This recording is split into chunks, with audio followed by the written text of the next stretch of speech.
Yeah.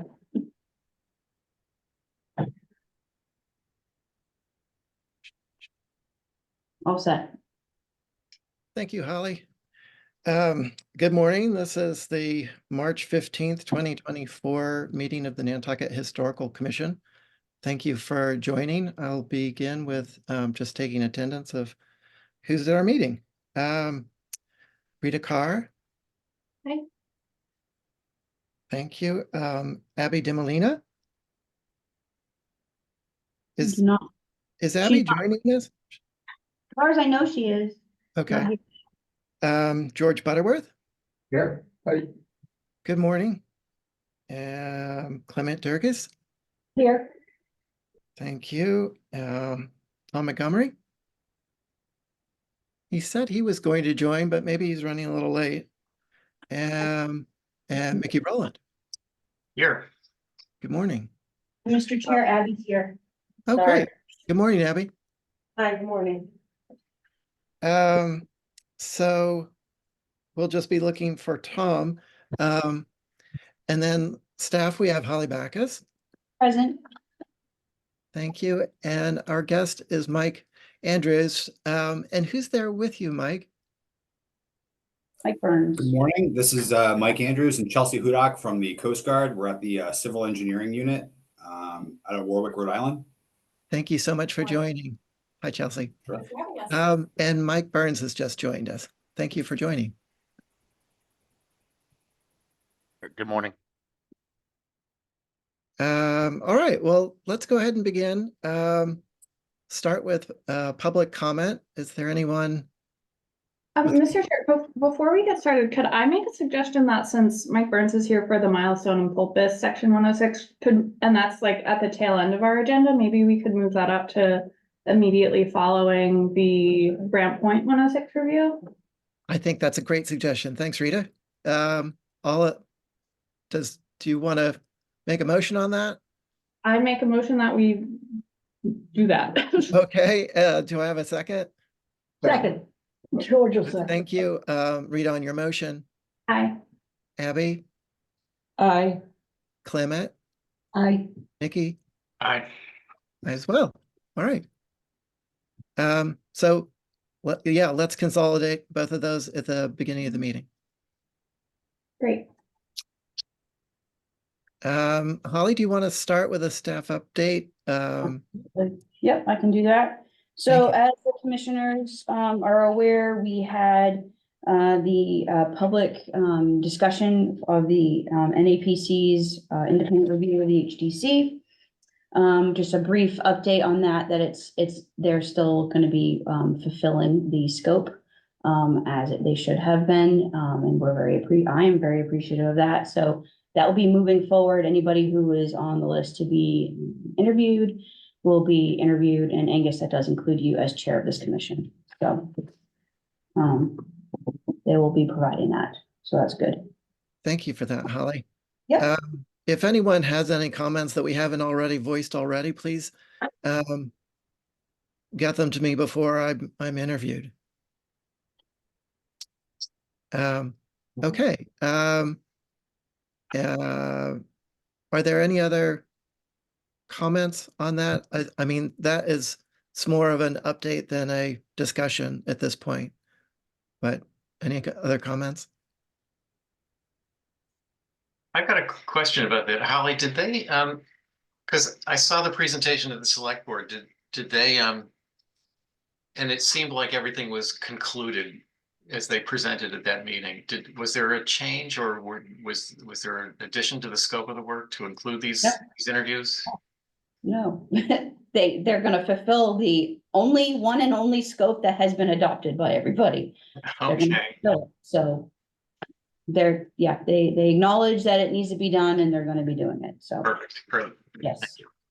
Yes, and again, for any of those that are not familiar with the National Alliance of Preservation Commissions, they are about 40-year-old nonprofit who, they mentor and they are subject matter experts in the field of historic preservation, and they assist commissions. So much needed, and I'm very thankful that this town understood they're not just a generic commission.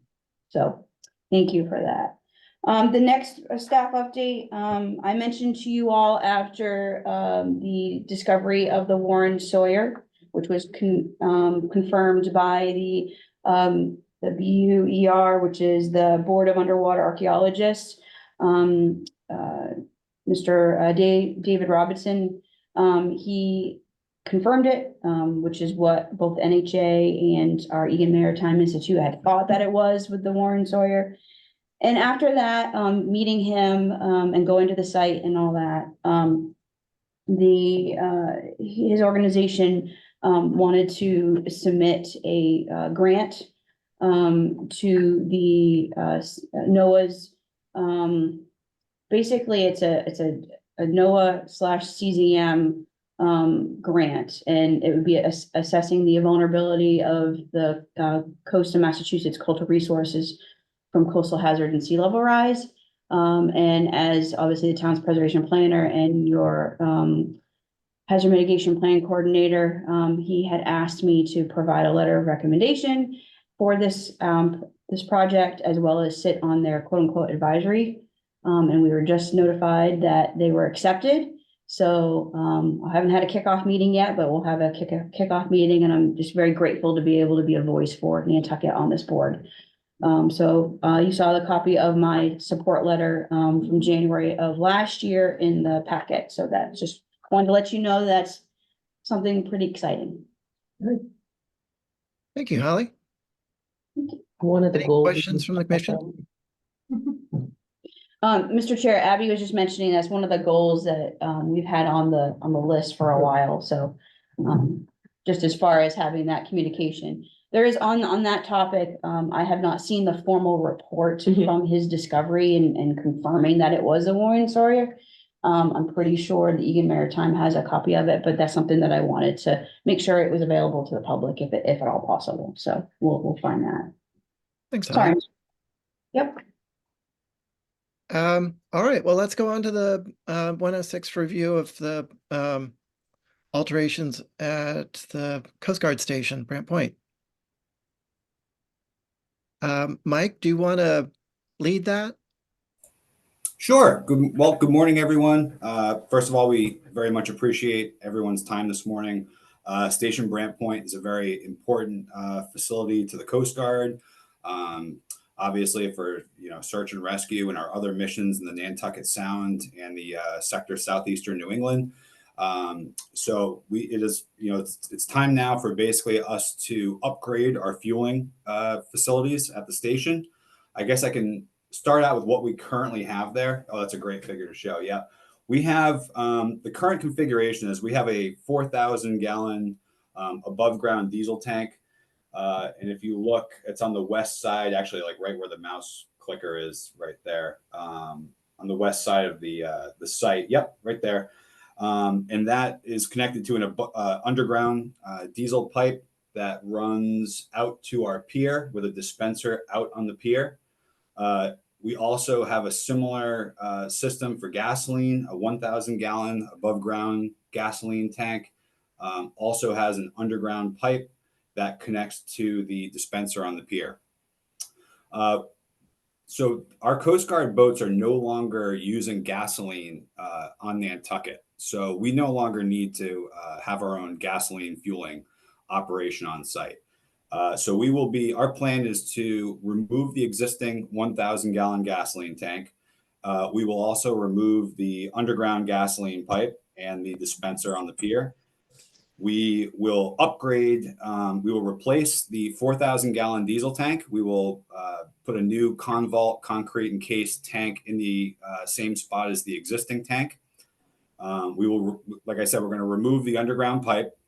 And we're going to replace that we'd like to replace it with an above ground diesel fuel line.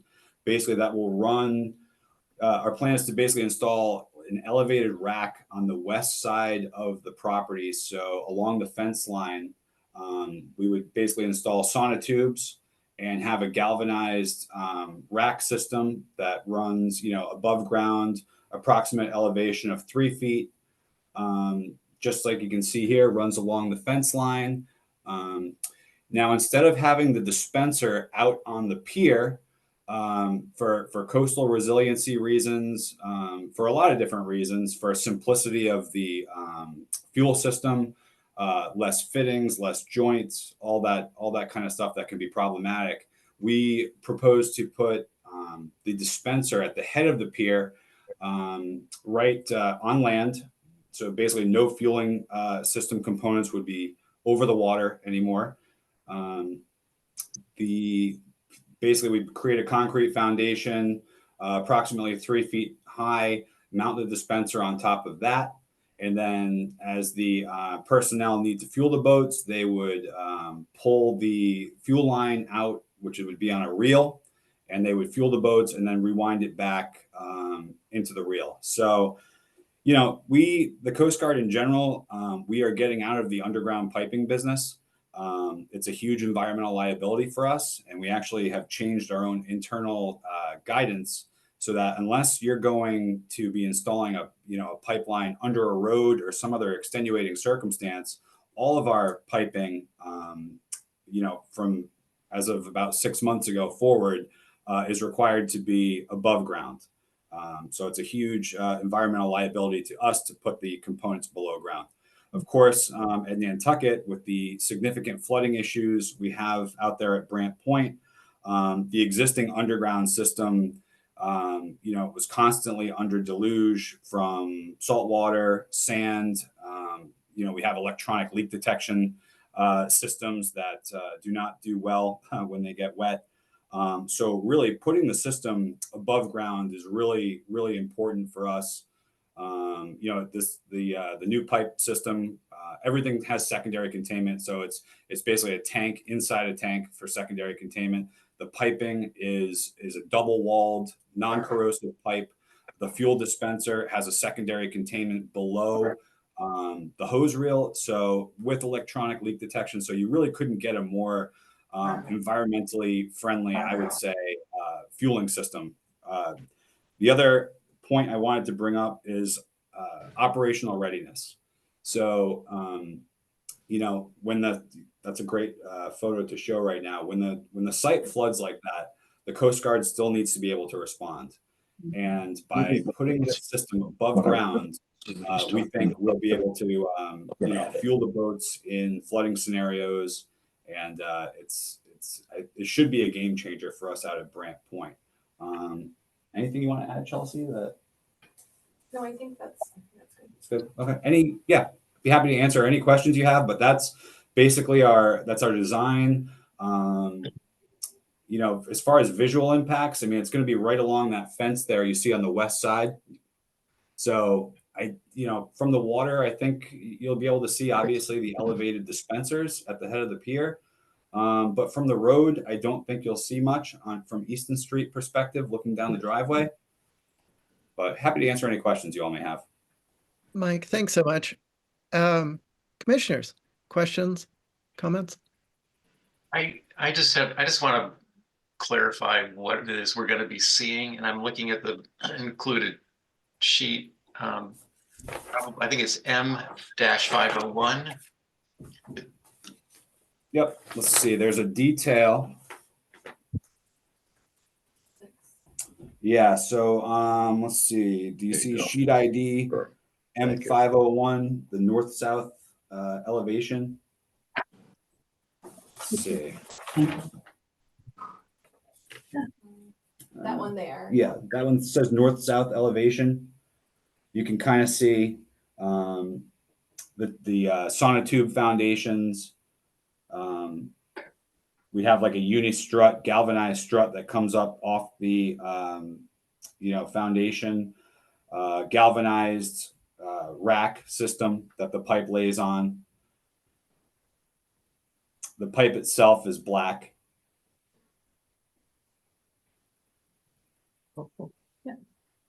And the pipes are supported by small little columns?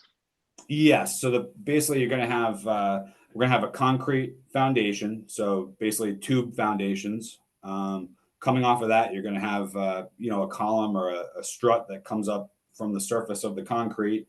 And then over that, we're going to have a horizontal rack system that bolts down to the struts. and then the pipe lays in that. Now the pipe is it's basically like a flexible pipe. It doesn't have joints. We can bend the pipe to reduce pipe fittings. Does that help you out a little bit? It does. That's very helpful. So I'm looking at the site plan that shows, and that's sheet 101 and 101, and it shows where the pipe is going. There it is. Yeah. So is that what's SS? Is that in red? Let's see. Sock. Oh, that's just a temporary thing. So there's a Yeah, that's probably that's erosion controls. there's a wooden fence running along the property line there. Yep. There's a fence running along the property line, correct, to the west. Okay. What type of fence is that? Do you know? I believe it's a wooden stockade fence. Got it. I can get back to you on that, but I believe it is. So that in itself will probably conceal the pipe quite a bit from public view. That is our thought. I did confirm with our design team that the fence is higher than the pipe rack is going to be. Great. So from the other side of the fence, you will not see. There you go. Yeah. Yep. Perfect. Okay. I mean, You won't see it from the adjacent yard. Yeah.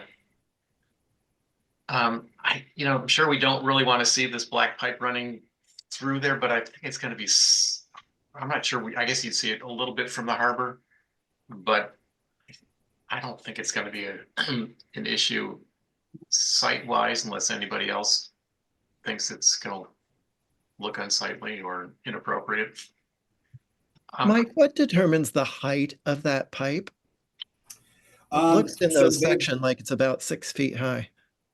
Sure. Well, we've looked at the floodplain elevations, and we've determined that 3 feet would probably be the minimum height of the pipe that we're comfortable with, given the amount that, so if you look back, I think those photos, the aerial photos were from Winter Storm Juno several years back.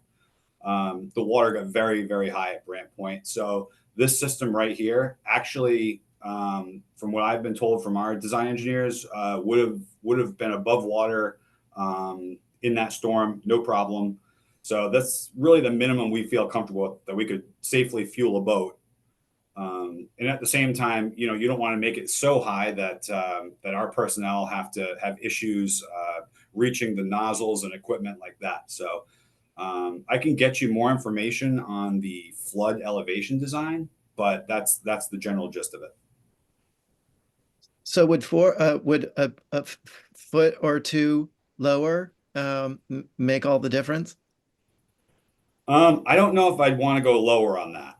I think lower might put us underwater at a extreme flood scenario, which is fairly likely at that location. Sure. Mr. Chair, if I may, just to kind of get the commissioners to think about what that additional 3 feet is. So you all know we have our Resilient Nantucket Design Guidelines, which were adopted after the Secretary of Interior's recent amendment to their standards on flooding and adaptation, specifically in historic districts. And of course, this side of Brant Point is located within the old historic district, not just the local and national.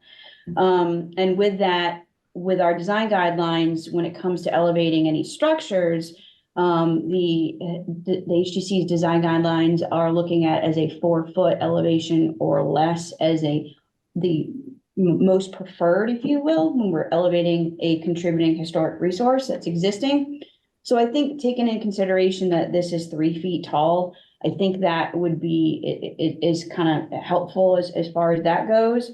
I do think taking into consideration the flooding that happens, I'd be remiss not only as, preservation planner, but with the hazard mitigation and staff involved with our coastal resiliency objectives for the town and our plan that's been adopted.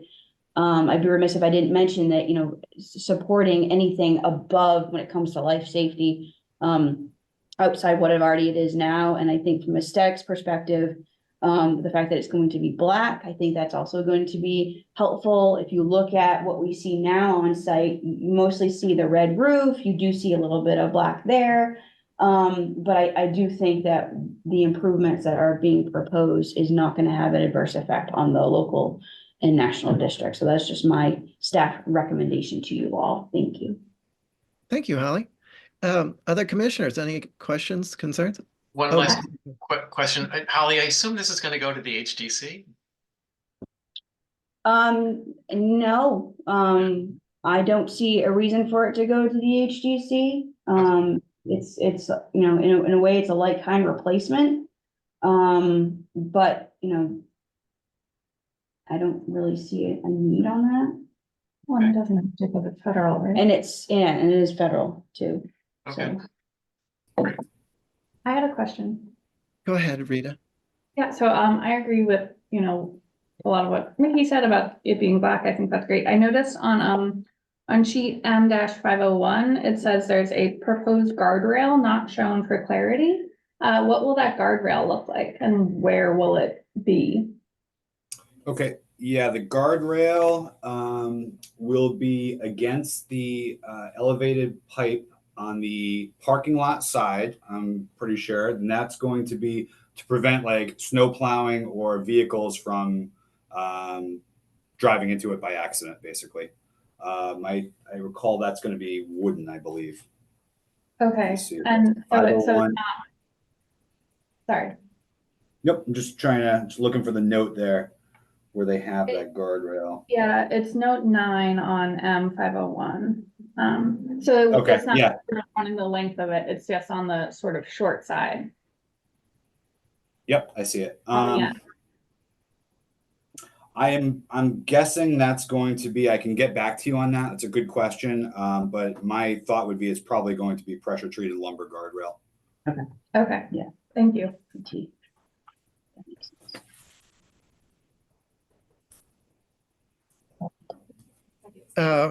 Yep, that's Anyone what else? Go ahead, sorry. Tom, thank you for joining. Finally, yeah, and- thank you. And you're in pretty close proximity to this in your extracurricular activities. Yeah, right. Any I think comments?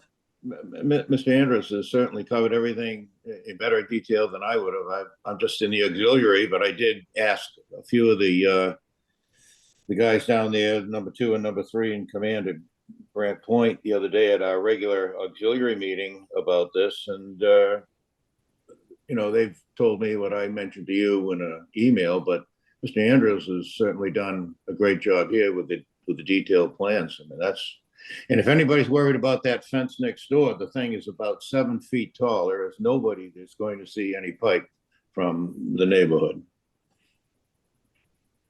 Thank you, Tom.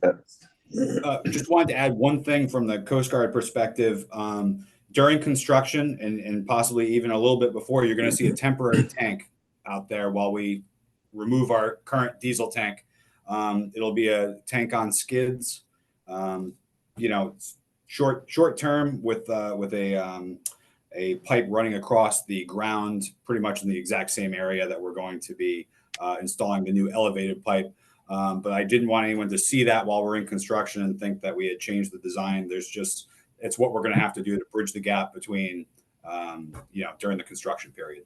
Makes sense. Mr. Chair, if I may, through you to Mr. Andrews, I'm assuming, but I don't want to assume, all of this has been not only communicated with local station Brant Point, but also our harbor master. Certainly station Brant Point. Let me double check on the harbor master. Okay, I would just think from a town's perspective, I think that would be, that person would be the best for Sheila to know what you all are doing, what's going on. That'd be just my recommendation. Sure, definitely we'll reach out to her. Thank you. Yep. So it sounds like the only outstanding question maybe is a little bit about the details of the guardrail, but Rita, are you satisfied with the information that we have so far? Yeah. I mean, I think the little diagram there, you know, and knowing that it'll be, you know, PT, I feel like I would feel comfortable moving forward with you know, a letter of support for this with the information that we have. Do you like to make a motion?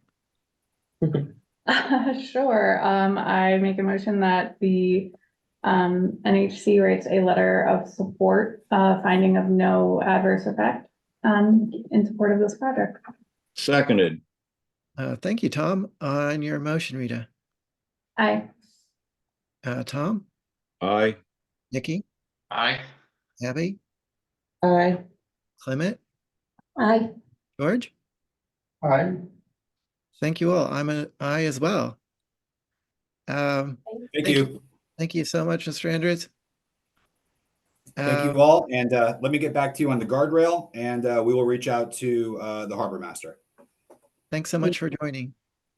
Thank you. Have a good day. You too. All right, let's move on to the 106 review of milestone.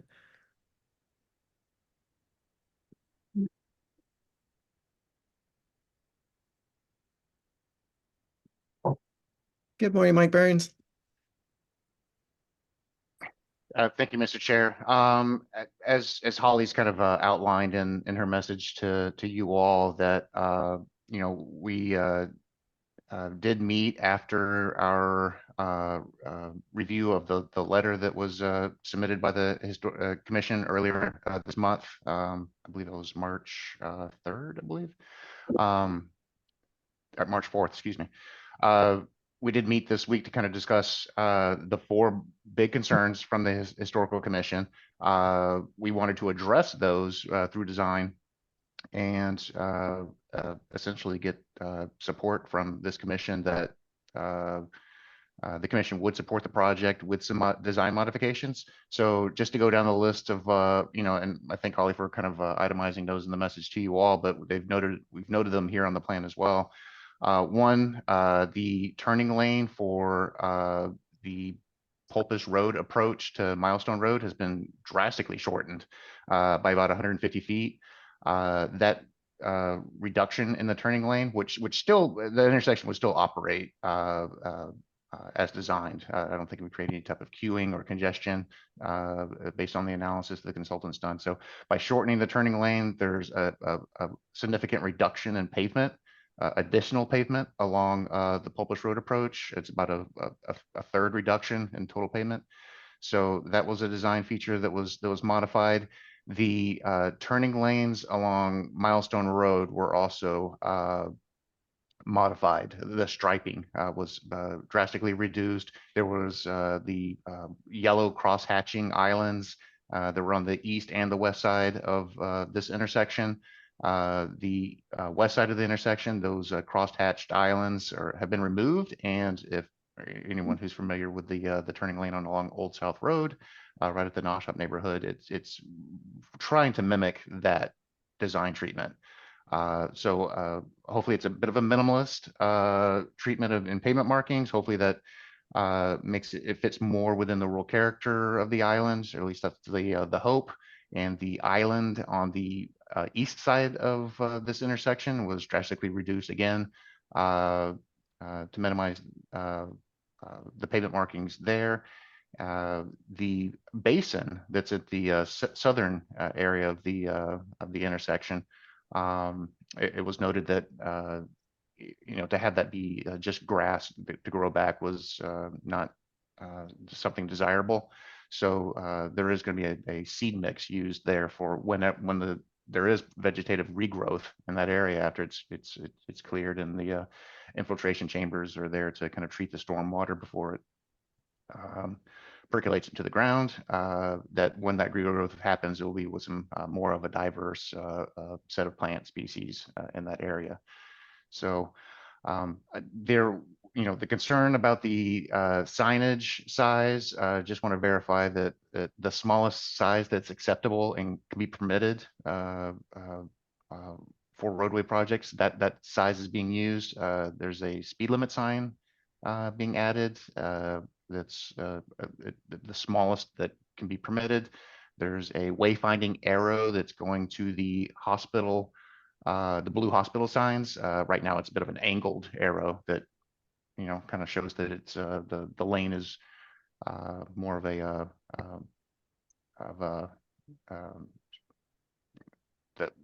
under the Y configuration is more of a tangent connection with Pulpus and Milestone Road. That's being straightened out to be more of a right arrow instead of an angled arrow. So that's just being replaced out.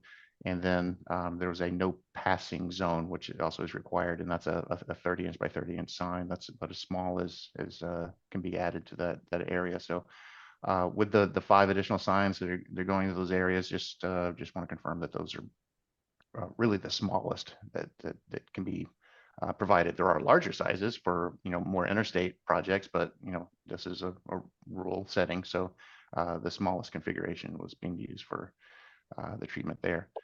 So, Mr. Chair, I'll just lastly note that the turning lane along Milestone Road, the left-hand turn lane, that is a bit of a requirement there. There was some discussion of whether that could be removed at all.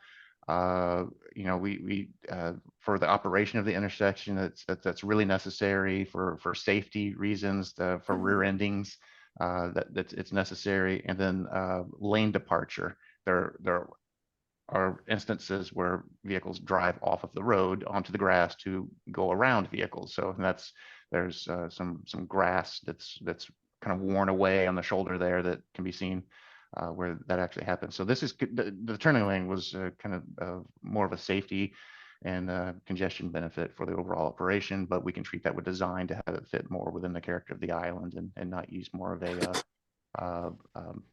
I don't know, mainstream or urban treatment for these turning lanes. We really went with a minimalist approach on marking those intersections. So with those portfolio of modifications, the reduction in the turn lane on Pulpus Road that results in reduced pavement, impervious pavement in the project, the treatment for the turning lanes along Milestone Road, the use of the smallest sign acceptable, and the special seed mix for the basin area.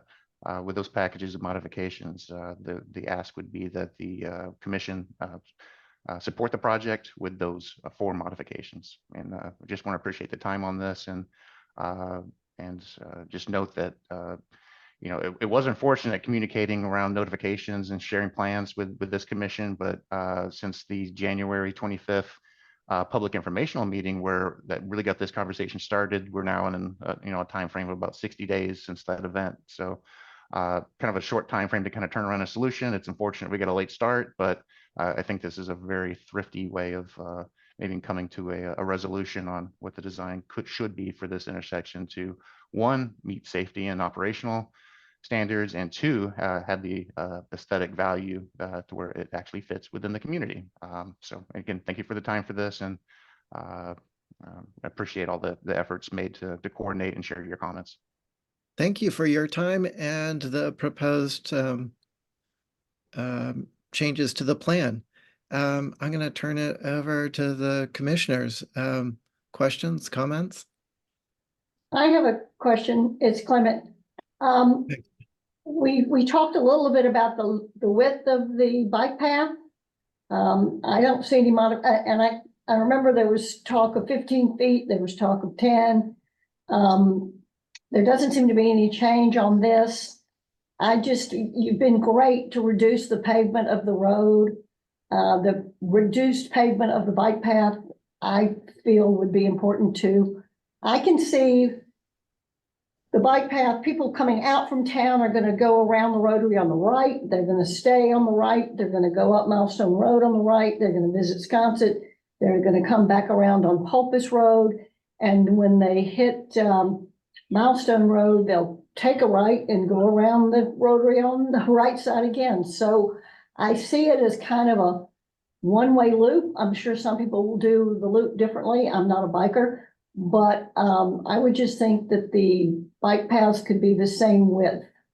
And I was just driving in today, I was noting the bike path that's been made on it must be the north side of Milestone. And it appears to be a little wider, but I couldn't really tell. So I don't know if you could just say, Mike, about what you envision for the bike path, the new bike path that you will be making. Sure, Mr. Chair, if it's all right. The width of the path is 10 feet, which is the standard we've been using for a couple of decades now. We do get pressed by a lot of multimodal designers to go with a 14 feet wide path, which is a width of a shared use path used in other communities to accommodate rollerbladers and, you know, more of a traffic used on the on these paths for passing to where there's not a lot of conflict. So definitely don't want to go to the 14 feet on the width. There is the ability to go to 8 feet, which is really the as narrow as you can make a path. There are conditions that need to be met to go to the from 10 feet down to 8 feet. Usually there's a building that's in conflict where you know, the building can't be moved. So there's some leniency with narrowing the path.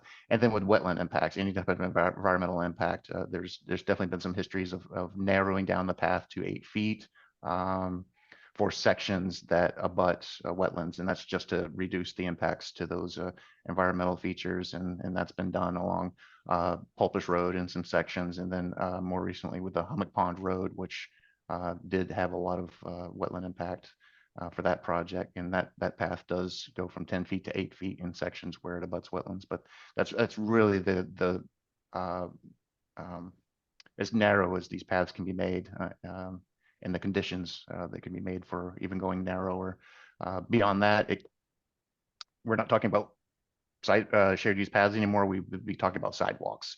And I think for those, it's about a 5 foot width for a sidewalk, which is really not conducive at all for two-way bike flow. So I hope that addresses the question. I appreciate the comments. Yes, thank you very much. I'll make a comment, Clement. I actually run there because I live, and so I would just say the one thing that if you do a loop from where like Nobody or Farm is, you can do the loop and then you would be coming down Old South and then it like loops around. So sometimes I would say I see bikers, rollerbladers that they might do that loop. So that's why they would be coming from the other direction, because you can like loop all the way around. And it's really the only way, because if you connect from that bike path off of Nobody or Farm, that's like the only way you can like loop around to Milestone, because the bike path, like you'd have to cross the street. So just FYI, like that's just another way people go, only because I see them every day. Yeah, I do it every day and I see people. I'm not the only one out there. So that's just another thing. But I agree with Mike that, I mean, I go, like, you see people both directions, but I do think if it was a lot narrower, it could get dicey, because sometimes those people going on like the electric bikes are flying by, you know, they're not slowing down. So you just kind of like stay as far as you can, but just FYI. Okay, so 10 feet, Yeah, 10 feet, I think is great though, Mike. Thank you. good. What is the existing bike path on the south side? How wide is that? It's 8 feet in some sections as it approaches some. I mean, I'm sure you recall some of the improvements that were made in 2018 that were the you know, the accessible ramps that were added at intersections. It does widen to 10 feet for those intersection approaches. And if there is future work done, the guidance is to widen the path from 8 feet to 10 feet. Historically, the path was 6 feet. So I think you know, being the first path in, they say it's the first path in the country, bike path in the country. That path was actually 6 feet, which again is completely substandard for the use that they get these days. So short answer, 8 feet wide, probably should be 10 feet. Thanks. Wherever I measured along the Milestone and Pulpus, it was 8 or 8, you know, 8.4, depending on how like deep into the overgrowth of the grass you went to. I don't, any other comments? Rita? So for the special seed mix that's being used on the south side, could that also be used on the north side for areas where the existing vegetation is being removed and where things will be replanted? Don't believe it is. I think that area is right now designated to be just loamed and seeded with standard grass mix. And perhaps at some point an array of daffodils could go there. Could be quite nice. I don't want to say that your comment can't be included in the modifications. If that's something that you think would be good, I'm sure it could be provided to Mass DOT to use the same seed mix in the other areas. I'm not sure what kind of maintenance issue that would present. Again, on the south side of the road, it's intended to be completely left alone and to grow naturally. And on the other side, it was intended to be mowed like a lot of the other areas. And again, except for in the springtime when you see the nice yellow daffodils I blossom. like the daffodils. Yeah. When you're running, it's so pretty, like, it's only a couple weeks, but that's a nice compromise, Mike. I like that. Mr. Mike, Chair, oh, go ahead, Holly. thank you. Actually, this is more to Mike, but also kind of making a point. I noticed on the revised plans, there is a potential for the overall limits of disturbance to be actually reduced. So I wanted to thank you for that. I think that's helpful too.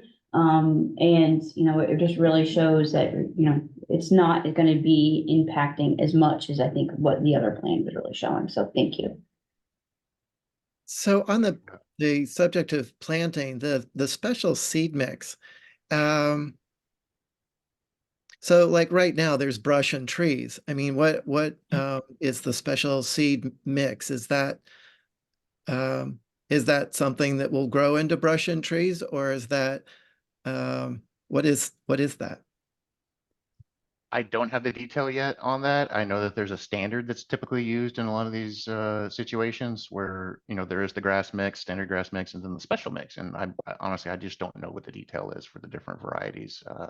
I can provide that if necessary, but I think that's pretty standard for some areas that are meant to regrow naturally and be left alone. So the area that would have the special seed would not be mowed, that would just grow and just keep growing? As I understand, that's the intent, is to have it just grow back naturally and not be a maintenance burden. Should I there think be, that's one of the goals that we were looking for, was just something that's undisturbed, like a lot of the buffer along the Milestone Road, where there really isn't maintenance except occasionally cutting trees so they aren't in the way of the wires or something. Mickey, did you? well, I was just gonna say that, maybe some attention should be put into what the existing growth in the area is and looking for those, specific species to replant in that area, rather than just I don't know if it's a stock state seed mix, who knows what that's gonna be in it, but if we could get something more appropriate for what's already there.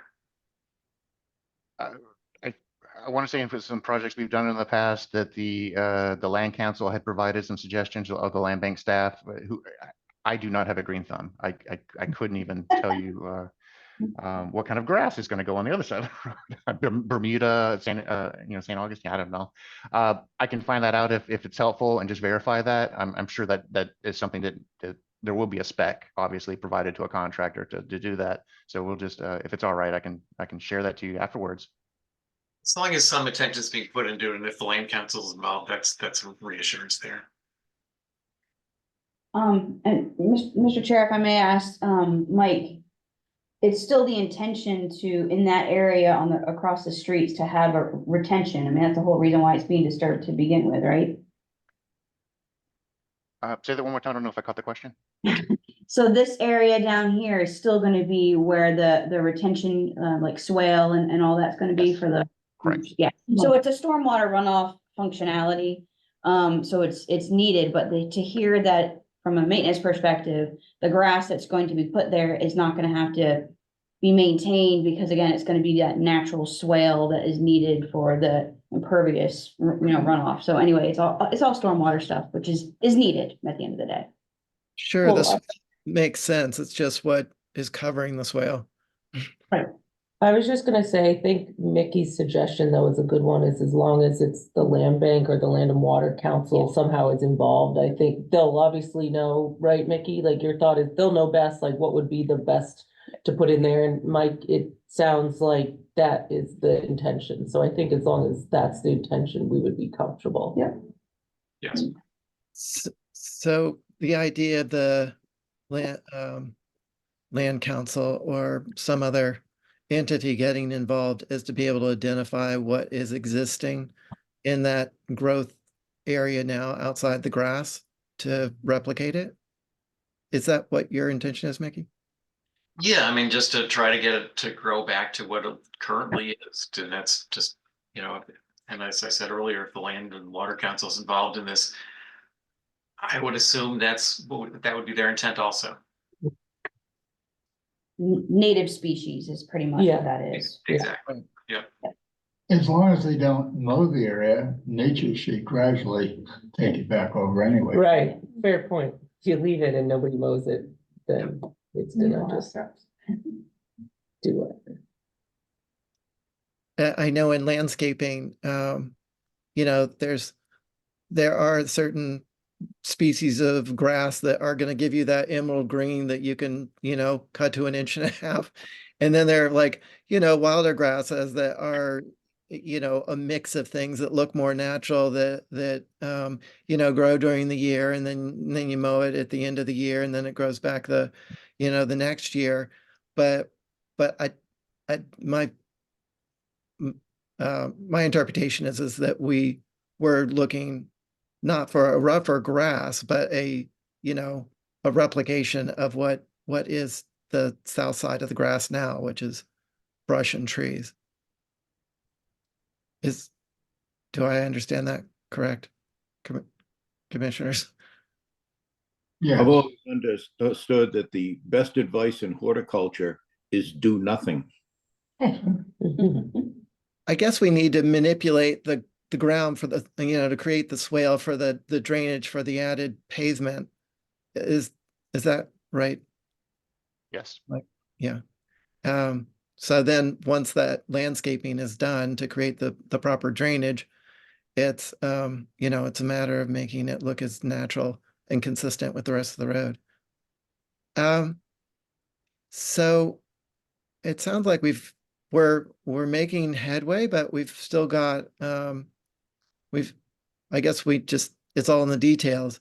As far as the signs, thank you for making the signs as small as possible, but is that, so we were looking at signs on the Pulpus Road and on the Nantucket Road, that are smaller signs. How small are the smallest signs? Are they the ones that were originally proposed, or are they smaller to meet more of the Pulpus and Nantucket roads? I believe your letter had mentioned that there were 18 by 24 size speed limit signs. I want to say that is correct. The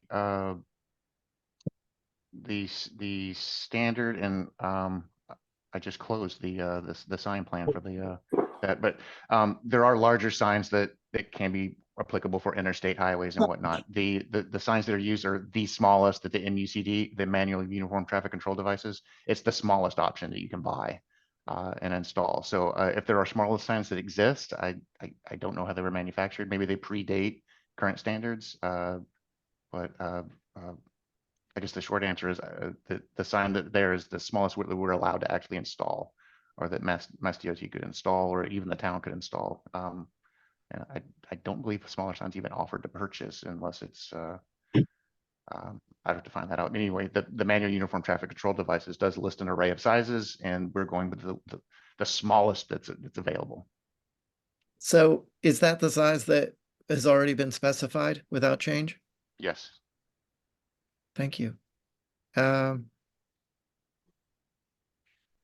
mean, we have so many custom signs, but I mean, the signs along the milestone and along the Pulpus and Nantucket look like, factory production. They don't look like the hand painted, Nantucket street signs, or, any of the other signs that we sort of create here. So I don't know if that is something that is outdated or from a different distributor, or where those come from. As far as the lane, the length of the turning lane reduction, it still looks like there's an extra wide westbound lane on the Pulpus Road. It almost looks two lanes wide for most of the length after that stretch of red median. Is that just still, I mean, is that 20 plus feet? Is that still 2 lanes wide? That width, and I'm scrolling to the cross section now, it looks like that turning lane is 12 feet wide, and the lane next to it is 11 feet, and that's so there'd be 22 feet in width there. So, and that it does need to flare out a bit more from the travel lane width, obviously, because there's a turning movement and it's a curve and whatnot. So it does need to be a little wider to accommodate that. But that's the width of the lane is 12 feet. I guess I'm looking at the part that says shortened turn lane between there and where it says potential revised limit of work. So the division between the turning lane to the left and the turning lane to the right is no longer in that area, but it still appears to be just the westbound part seems to be as wide as the entire Pulpus Road is now. I just don't see a dimension there, but just sort of eyeballing it, it looks like it might be 20 feet for that whole stretch or more. I guess it would be 23 feet, you know, once where you get to the dimensions of 12 and 11. But I'm looking from the end of that division of the left and right turn up to the potential revised limit of work. It all looks really wide. Do we know how wide that is? I'm showing 11 feet in that lane and 10.5 feet for the, I guess, northbound, eastbound lane from Pulpus. Let me see if I can find a better width on that. Yeah, the part where it says like proposed pavement area reduced by about 1/3, I think that's the part where you're wondering how. And it does, I mean, it looks to me, you know, I don't think it is gradually, the lane, you know, has to gradually increase in width to accommodate the 2 separate turning lanes and. Well, I think it looks like, oh, Angus, that red line is the new line, so if you Is the look new at, line. and it looks a lot more narrow yeah, than the black exactly. line, so I think maybe you're looking at the black line, the original one, and it looks a lot wider, but with the red, it definitely looks narrower, and to your point, Rita, it only kind of expands at that curve because it has to. Right here. So I think that maybe that's the newer design through you, Angus, but Mike, I think the new design, what you're saying is it narrows, and that's why that red line is further out, and it looks like, I don't know if those are bushes or whatever's behind the red line, those little wall things, are they bushes? I don't know. That's my interpretation, that it is actually a lot narrower. So Yeah. I guess I'm thinking it's either 1 lane or it's 2 lanes. And if it's 1 lane, right now, lanes going both ways on Pulpus are approximately 10 feet. And so I'm seeing 11, but then that's, you know, east or northeast bound, but then west southwest is, you know, looking like time and a half that. And it's, I guess if it's just 1 lane, why would it be so wide? And if it's 2 lane, you know, it almost seems too narrow. So I guess I'm curious about the width of that. If and like, I'm interpreting it, you know, it does have to gradually increase, so it becomes 1 wider lane until it gets to the point of being 2 lanes, is Right. how I'm interpreting Yes. this. Same. But, I don't know if we have the footage. We can see on the other side, to your point, it's 11 feet, so I guess, I don't know if Mike can tell us how wide it is on the other side. But it's not wide enough to be 2 lanes. It doesn't appear to be that to me at No. all. No, I guess that's my point is it seems like it would be one or the other. I mean, of course, there's going to be a little bit of a flare to transition from 1 lane to 2 lanes. but that seems like a really long stretch of like a lane and a half. And perhaps it's there because it is holding what is the existing edge of pavement. Mhm. So that's not changing, although on the southeast side of the road, does seem to be some widening there. But again, it does look like it's just trying to meet like an existing condition there. Yeah.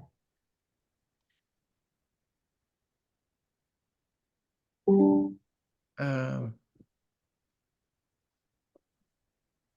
Right. And yeah, I'm sorry, No.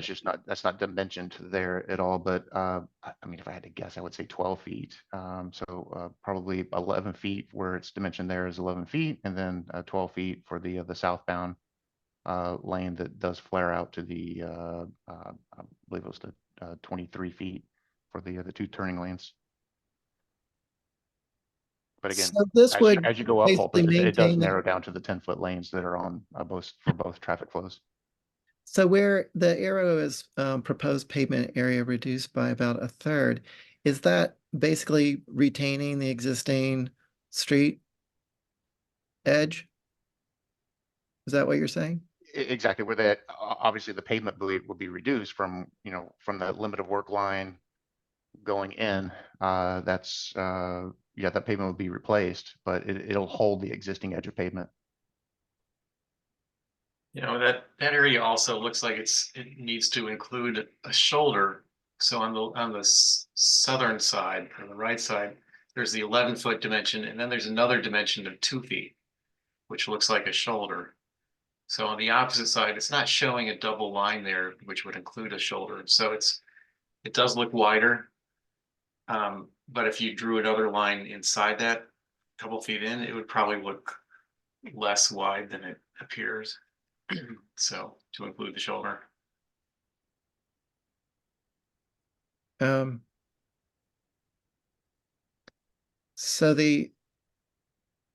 So I mean, like right now, the total, it seems like the total width is around 20 feet. And it looks like here, just one lane is 13 feet. It's the lane plus the shoulder. And it's not really clear what's happening on the north side. I was just looking on the south side. I certainly appreciate the reduction in the pavement area. So the other thing is on the Milestone Road part, we in our letter of recommendation, we were in review. All but one of us were advising to not have a turning lane there. I mean, it doesn't come down to us, right? I mean, we're just advising the Mass Historical. And so how does the commission feel? The same, or has anyone changed their mind? Well, I'll just say I mean, I wasn't at the last discussion, but I would say based on seeing the changes and hearing the discussion from Mike, I think it does seem like there has been a concerted effort to listen to our feedback and include what can be included. But I think that at the same time, there are things that, although we might not desire them for safety or whatever issues, which unfortunately, like the turning lane, I think that those are things that even if we don't want them, like that's just not going to be possible for design. And Mike, you can correct me if I'm wrong, but like from a safety standpoint, that's not going to be something they're going to be able to remove. So I personally would encourage our commission to support the collaborative effort of working together to get to design we're comfortable with, understanding all of the different, requirements. So, I mean, I would be supportive of this design, considering how much work has gone into it and the fact that like our feedback has been heard. Mike's taking the time to come to our meetings and discuss with us, but that's just my personal opinion. I don't know if anybody else feels differently. Thank you, Abby. Yeah, I mean, you were the one person who, you know, was okay with the turning lane. How does everyone else feel? Mr. Chairman? Rita, please go ahead. Yeah, I feel like the reduced pavement markings, a smaller Delta Island, it does really mitigate the impact of the turning lane, and I was not necessarily opposed to the turning lane in the previous meeting, so, I would feel comfortable supporting this proposal with the, modifications made. Thank you, Rita. Tom? I feel comfortable supporting this with the adjustments. Clement, how are you feeling? I feel fine. I think it's a great design. I think they've taken into a corporation, they've incorporated a lot of our suggestions. And I think you have to understand why we're making these suggestions. Also, our opposition to turning lanes, I think, was from the beginning to find out that it was a historic, I didn't even know this, measure not to have turning lanes. There are going to be more turning lanes put in on this island in the future. Right in front of my house, there's going to be a turning lane. I am not opposed to that because I know how scary my corner is, and for safety reasons, I appreciate the remodification to make it a turning lane. So I'm in favor of the turning lanes. I understand them better. Thank you, Clement. And George? I think the turning lanes in general are kind of a necessary evil as the traffic density increases. And no one's going 20 miles Vicky? an hour. Yeah. Vicky?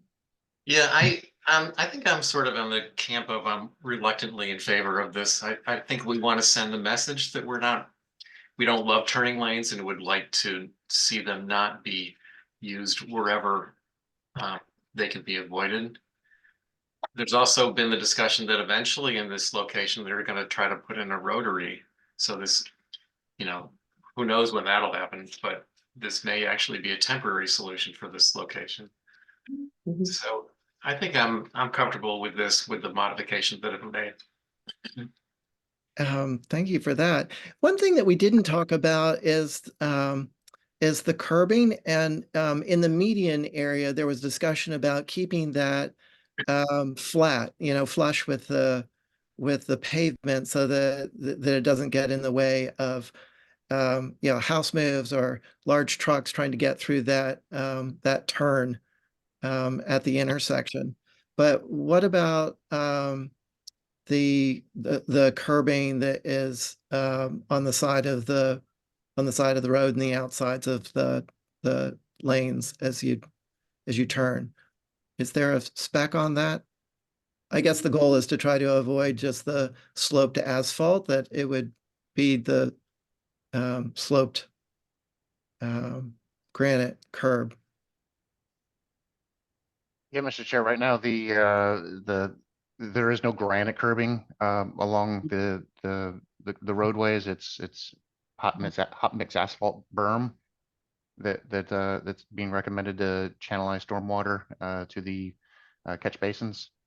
So you're right, there is that flush Belgian block apron refuge island along the Pulpus Road approach, but the balance of the roadways, no granite curbing or anything that's being proposed for the project.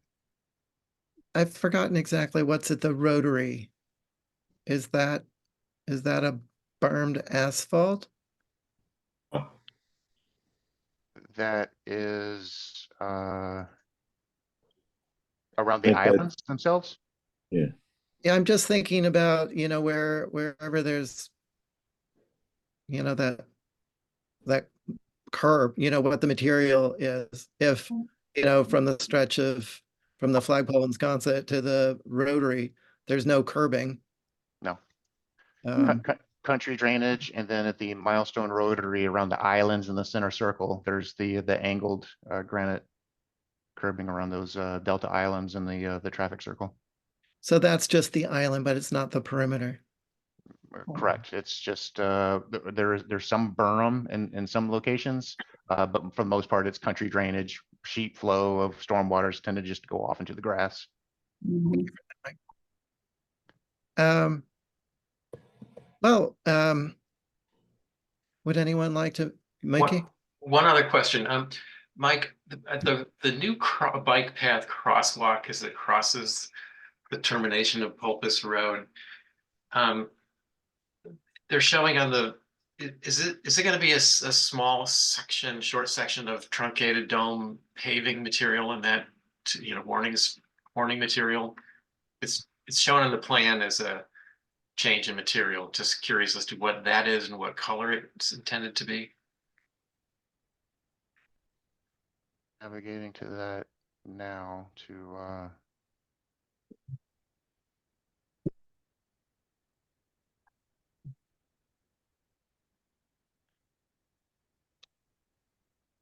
so the bike, so from Pulpus bike path to Milestone path at that location, Mickey, you're asking Well, if there's, it's the one parallel to Milestone Road, and it's at the end of the Pulpus Road as it crosses at the stop sign of Pulpus Road. And on either side of that crosswalk, call it, there is a different pavement shown. Just right here. Exactly, yes. Yep. So Those those are the truncated dome style things, the warning. oh, I'm sorry. Yes, that's concrete ramp and then the detectable warning panels. And the color would be, Similar in the other locations along Milestone Road. yeah. What are those gonna be? Yellow, reddish, concrete colored? What are the color? Do you know? I believe there are yellow um panels there now. Yeah, just verify that. It would be the same that's at The rotary? Monomoy, I would assume. Yeah, the crosswalk itself is white. Usually there are yellow, Right. like. That should be question, and then just note that I believe that they're yellow right now.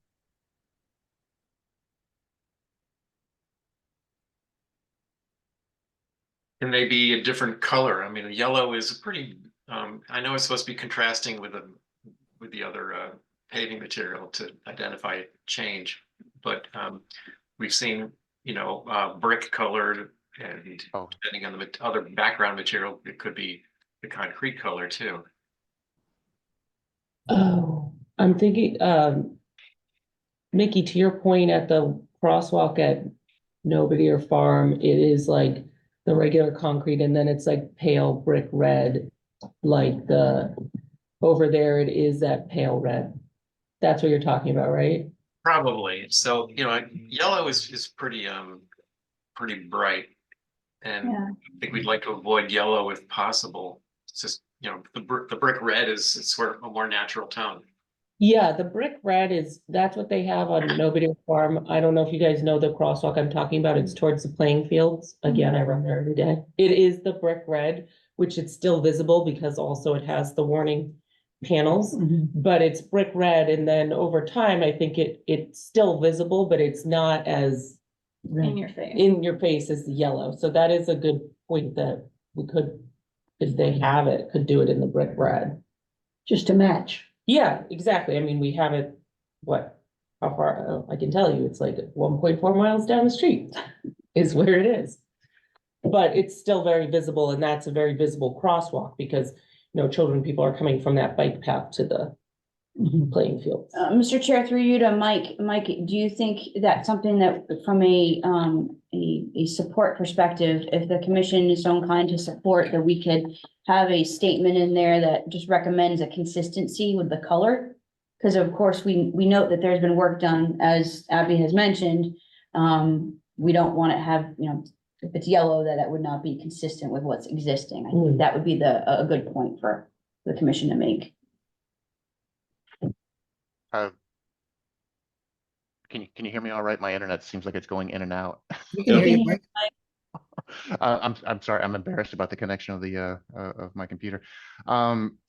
Yes, I apologize. It's not yellow, it's the red. If you'd like to support the continued use of the red, I'll just verify with Mass DOT and with GPI that they're actually going to spec that out as a red panel, the brick red panel that's used in the other locations. Perfect. Perfect. So, the only, I think, outstanding question is just an identification of the planting along Milestone that we would procure from the Land and Water. If it's all right, Mr. Chair, I'll verify with the GPI, the seed mix that they're using, and circle back with our Public Works Director to see what's typically being used in some other areas. I mean, this is a mix that's I'm told is, pretty standard for areas like this. So I'll just verify what that is and maybe share that information with you if that's appropriate. Oh, okay. That would be helpful. Thank you. Rita? Great, so I think I would make a motion that pending confirmation from Mike on the content of the seed mix, that it's, native plants, and that they use the brick red as opposed to the yellow for the, I apologize, I don't know the proper terminology for the Detectable warning panels? Yeah, yes, for the detectable warning. detectable warning panel. So pending those two verifications that we write a letter in support of these modifications. In Thank you. support of the project with these modifications. I second that. Thank you, Abby. Rita, on your motion. Aye. Abby, Aye. Nikki, Aye. Tom, Aye. Clement, Aye. George, I, I as well. So we'll just wait to hear back from you, Mike. Very likely this afternoon. So I appreciate the time and all the comments and discussion. I think this is a little late in the game, but I think we all kind of realize the value of the coordination and that we can get something that everybody in the community can appreciate. Thank you so Better. much for your time, Mike. And I think, it's the sooner we're involved, the, less sort of pressed it is, and we can process and help in a collaborative effort. So, the future things we hope we'll just, get involved sooner than later. And thank you again for your time. when's the timeline when they're actually trying to build this? Mr. Chair, we do have a mid-June bid date for this project. So I think we have to get final engineering done, incorporate these changes into the final what's called a plan specification and estimate plan, PS&E plan. Have that done by May. So we got a couple of months to finalize the engineering plans and incorporate your comments, and to have a bid package available in June so that we could start realistically at the end of this year on the project. Thank you. Thanks, Mike. Hey, as somebody who lives on Pulpus Road and drives down it all the time, I support these changes, so thank you. Same, as someone who runs on that road every day, I appreciate that, Mike, thank you. Well, yeah, thank you all, and I think we just demonstrated that it's an intersection that's used by multiple users: bikes, pedestrians, joggers, Yeah. and people who take kids to school. Definitely my route. Thank you, Mike.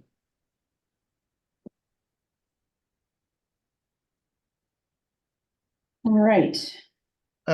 So let's go ahead and move on to, well, we have the historic tax credit letter of support for 89 Easton Street. And I believe that is, there's no change to the application or anything. This is just an extension of what we've already given our support to. Correct, Mr. Chair. So they're literally asking for pretty much the same letter, just change the date. This allows them to apply to the next round. They have not heard, as you saw in their application, they have not heard back from MHC, so it's just a cyclical thing.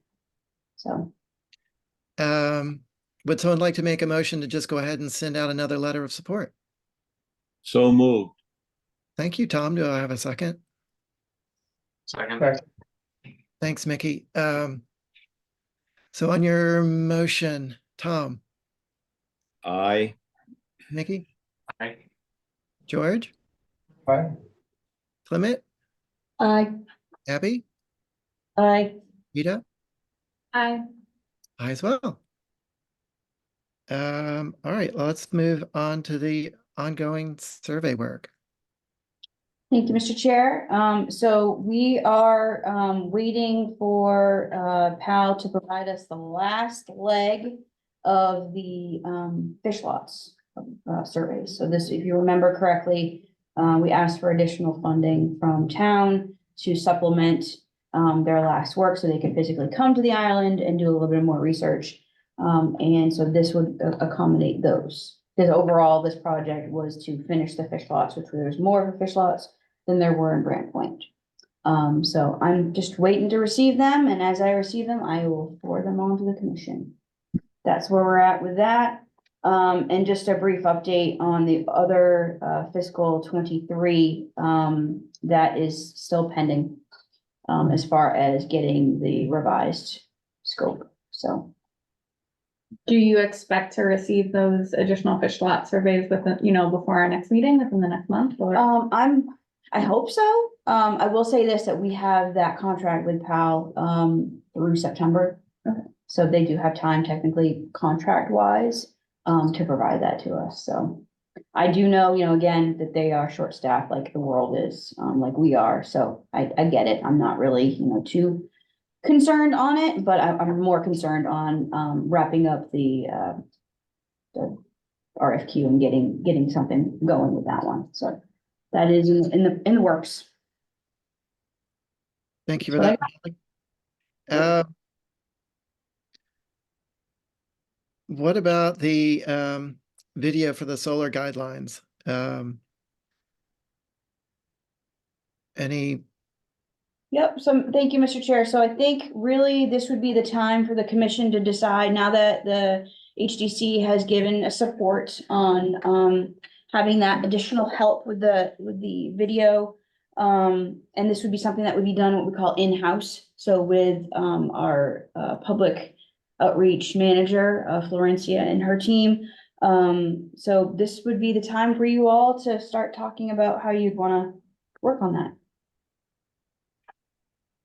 So is this something that everybody is involved, or would should we have like a little focus group of 2 or 3 of us to work with, plus staff or HTC, a similar small sort of focus group to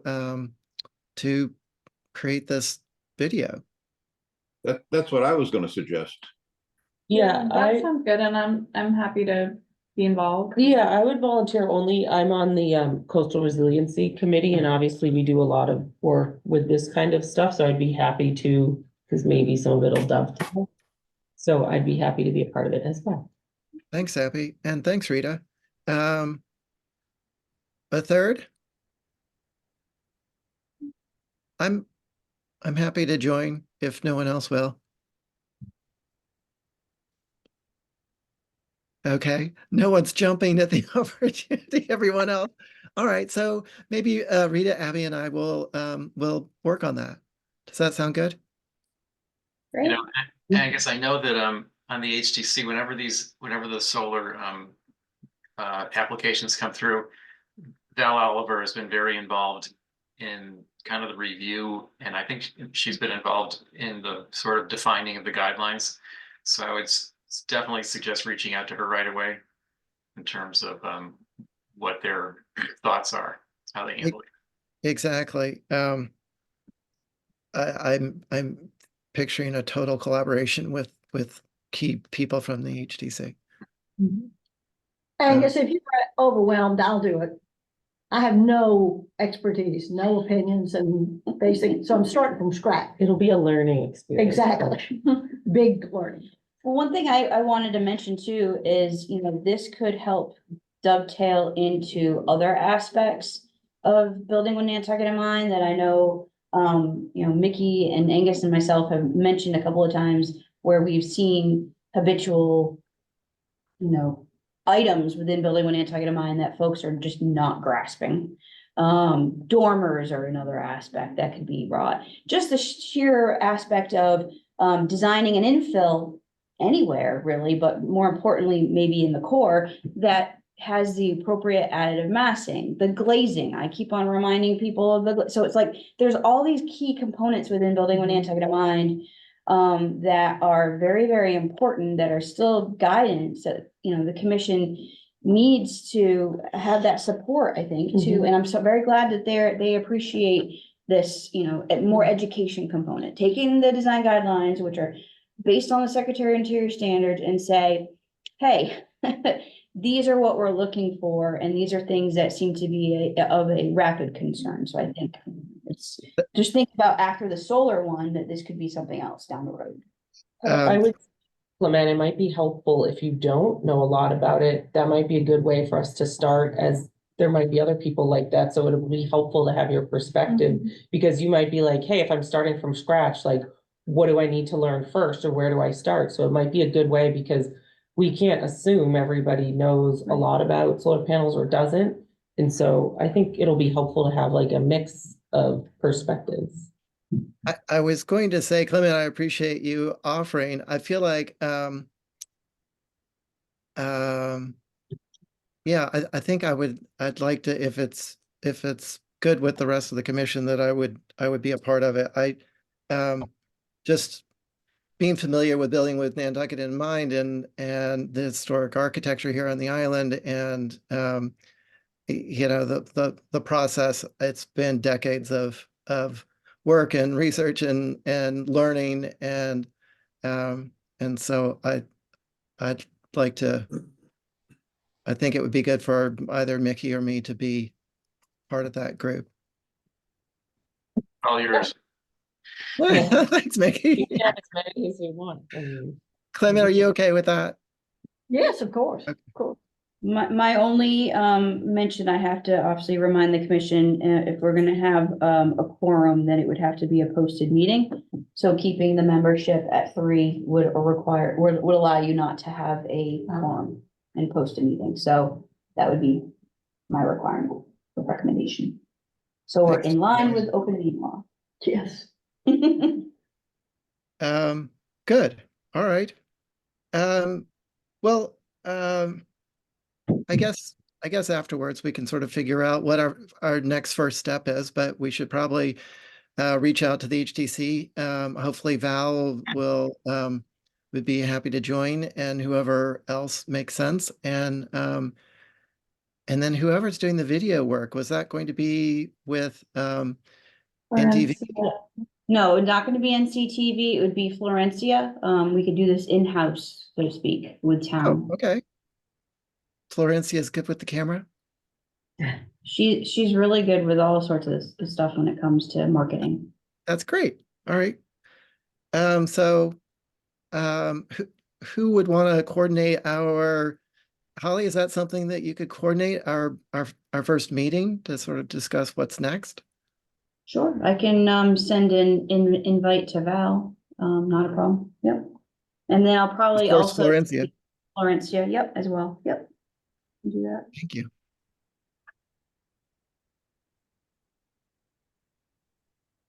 All right, next thing on the list is the approval of the February minutes. Which we don't have, so we'll do that next month. We're on hold with that.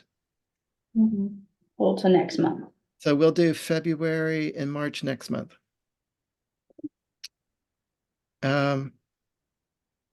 So in other business, we do have a copy of, I think that's a current copy of the chart that Abby's done. Mhm. Oh, The yeah. goals, yep. Mhm. Let me get that for you guys.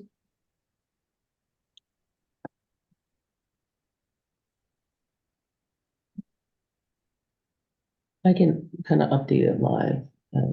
Yeah. There it is.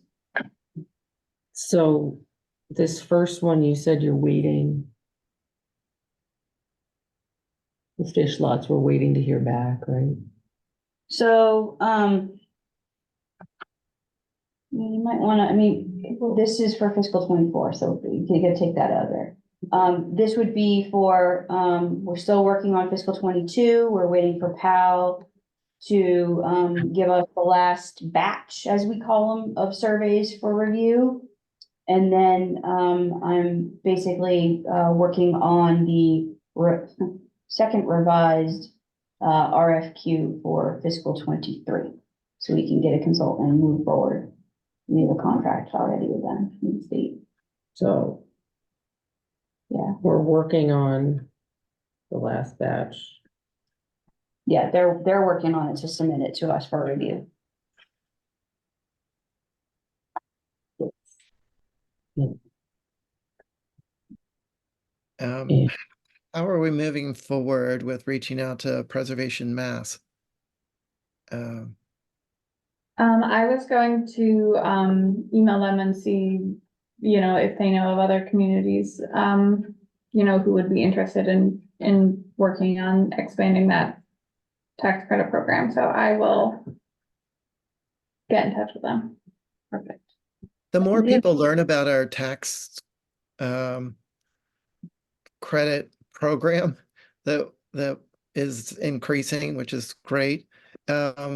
Is for people who, have a historic property who aren't renting, who aren't pressured by, what makes a rental more lucrative in just preserving structures. So any organizations that might, any other programs that we can use on the island might be helpful to explore. I think one of the things that this commission can maybe do a little bit more on is advocating that the highest form of protection really and truly is a preservation restriction held by MPT. And then the second most, in my opinion, would be the historic tax credits. With historic tax credits, as you know, they're required to not only retain the character defining features of the exterior, but they're also required on the interior, which is something that the HTC doesn't have jurisdiction over. And I know both Mary and Rita are familiar with Preservation Action, and Preservation Action is the nation's nonprofit that's basically advocating and I guess what would you also call they're at the Capitol Hill. They're one of those type of people and really pushing the legislatures to look at the historic tax credits. And another aspect too that I would highly recommend if you all don't have contact, let me know, but the Advisory Council on Historic Preservation and their new chair, Sarah Bronin, she's phenomenal. Any type of information, webinar, what have you, that she provides, I highly recommend just taking a look. She just came out with her report to the White House, to the president, on aspects of historic preservation that should be done. And I know historic tax credits are something that is I think up on the list, if you will. So there's all these things that you got to remember that, yes, it starts local, which we have, but also it's important to see what's being advocated for at the national level too. So thank you, Mr. Chair.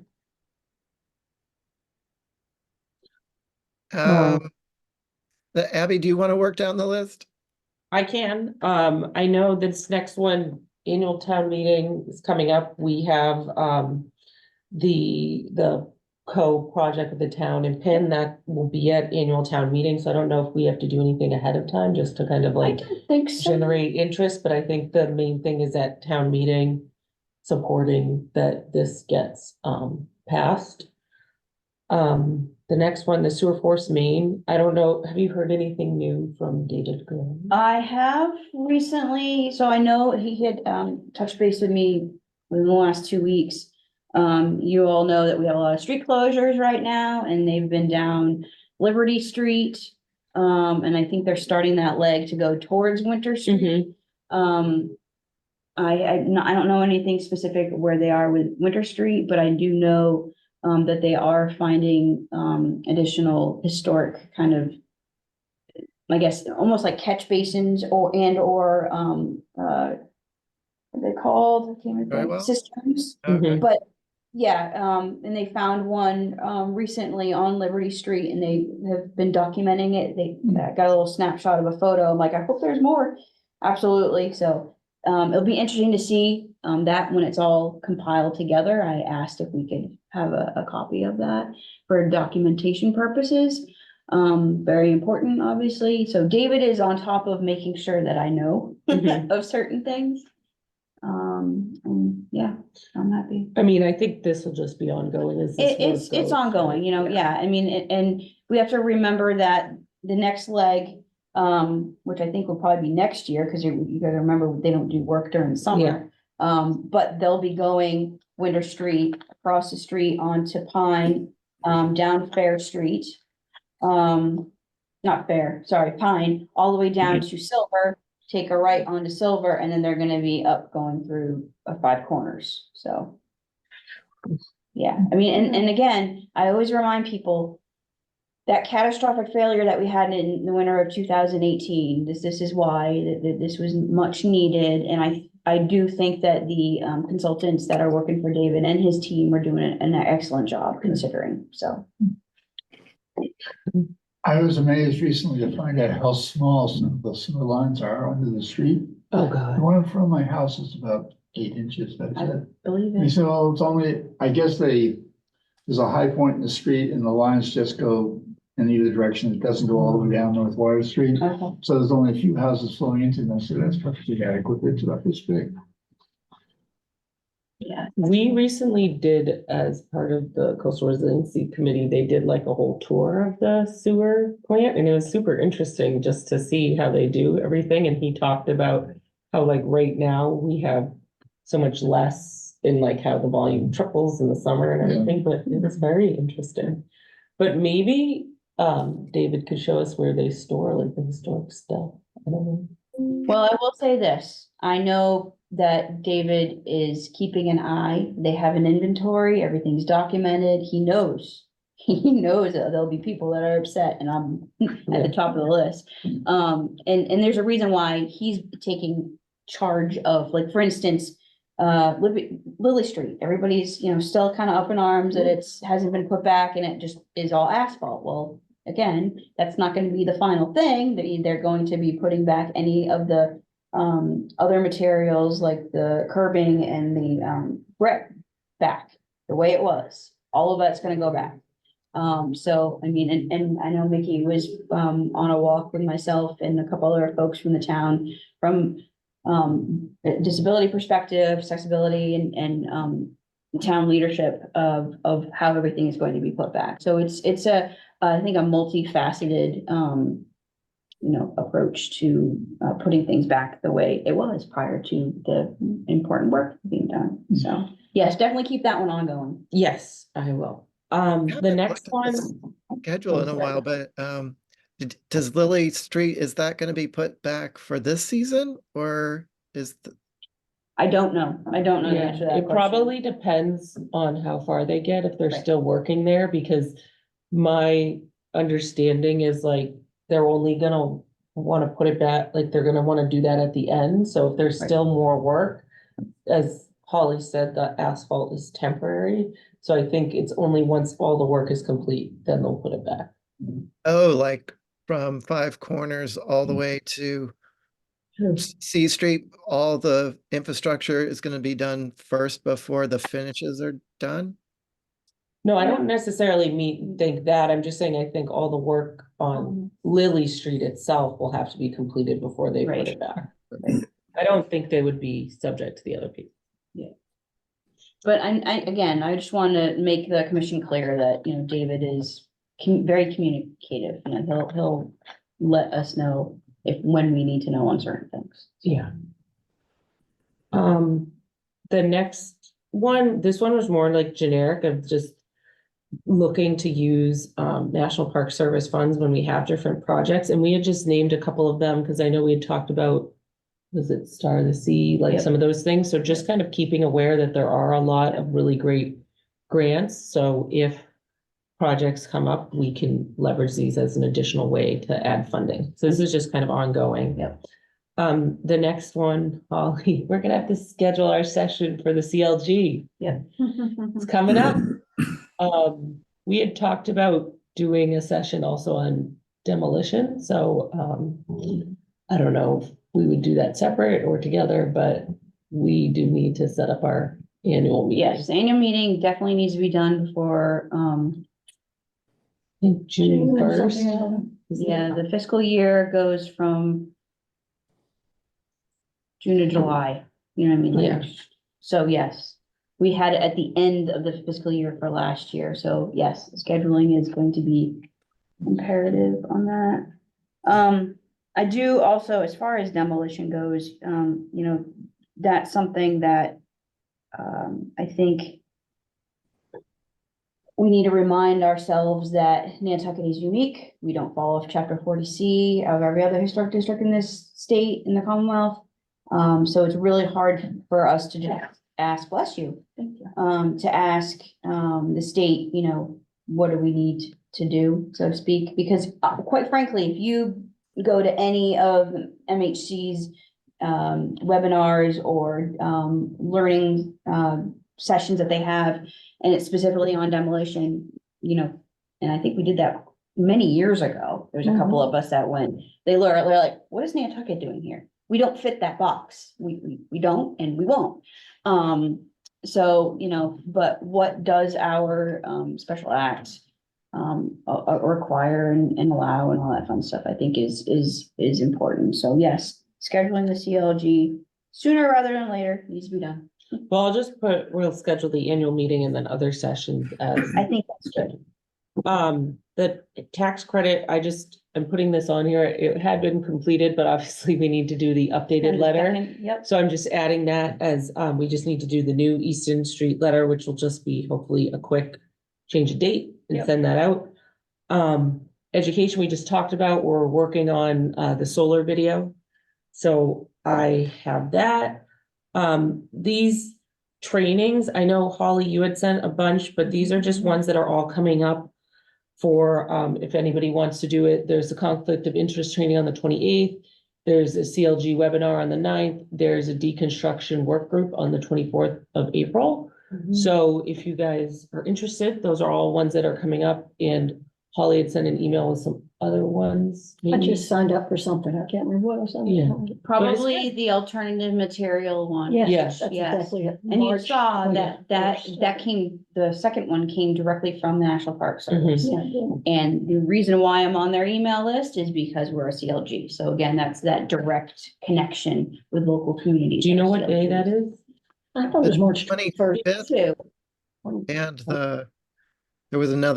there were two dates. There was a second date that was added. I signed up for the 25th. I'll just add that to here. I did sign up for the conflict of interest one. Yeah, I think I'm doing, I've I already think done the that. conflict of interest one you can have done, but we just need to do it for the town. Mhm. The other ones, like the CLG one, that's like Holly was saying, these are like bigger ones in the mass deconstruction work group.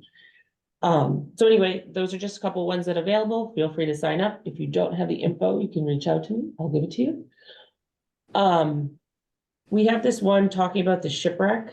They had, the MHC had also announced a new maritime education grant program. I know based on what you, like, we probably should connect with Egan Maritime just to talk to them, because you said, but like, once we get the report, we can talk and kind of figure out and see, but, it might be a good opportunity because this grant is for education, maritime education. And like, if we have a shipwreck, it just might be something cool that will add interest.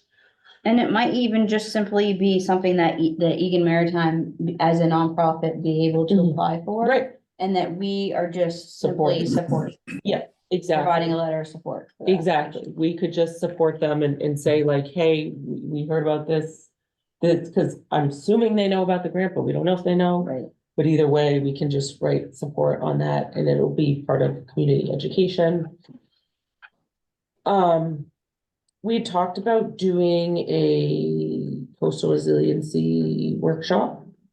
I had said proposed timing by end of the month. I don't think that's happening this month. I can push it I out. haven't heard much. Yeah. Anything on that, So, nothing. no, End of year. Yeah. I'll put 12/31, that's fine. And also the last one, which I think is just kind of ongoing, is our, partnership with our private cohorts at BT, PENS, Concert Trust, NHA, et cetera. So, that's about it. One thing that, speaking with Mike Burns and the 106 review, I think that should be one of our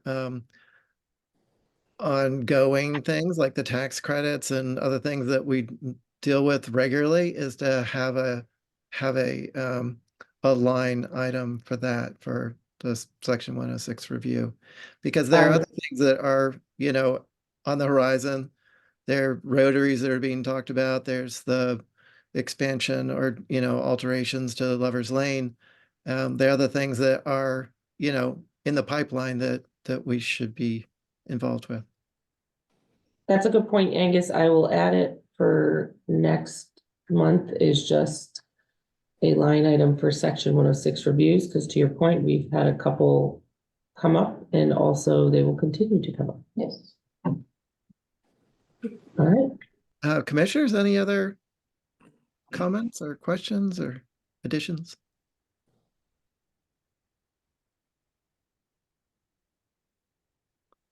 Hearing none, I think we can probably take a motion for adjournment. I move we adjourn. Thank you, Tom. Do I have a second? Okay. Thanks, George. On your motion, Tom. Aye. Nikki? Aye. George? Aye. Rita? Aye. Clement? Aye. Abby? Aye. I as well. Thank you all, and thank you, Holly. Have a great weekend. See you all later. Thank you. Nice meeting. Yeah, that's good.